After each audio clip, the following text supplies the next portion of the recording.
Ate, mayroon ba kayong load? Ano yung kuya? Magpapaload sana, regular lang.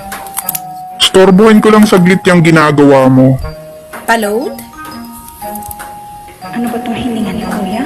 Hindi ko maintindihan kung ano yung amoy. Magkanong load? 50 lang. Parang sumasakit yung tiyan ko. Regular po ba? Grabe ha. Nahihilaw ko sa hininga niya. Daig pa niya yung may putok.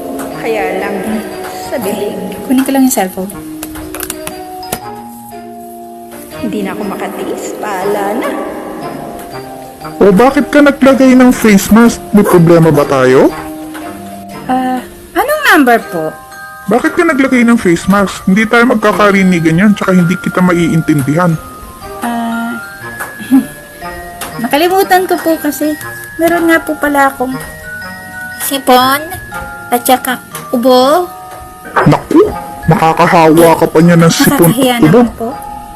Baka mamaya mahawaan mo pa ako. Grabe siya. Grabe na siya talaga. Ano nga ulit yung number niya? Sige, wag na. Hindi na ako magpapaload sa'yo. Sa iba na lang ako pupunta. Baka mahawaan mo pa ako yan. Talaga lang ha. Ako pa ngayon ang makakahawa. Diyos ko. Ang daig pa. Ang putok sakit.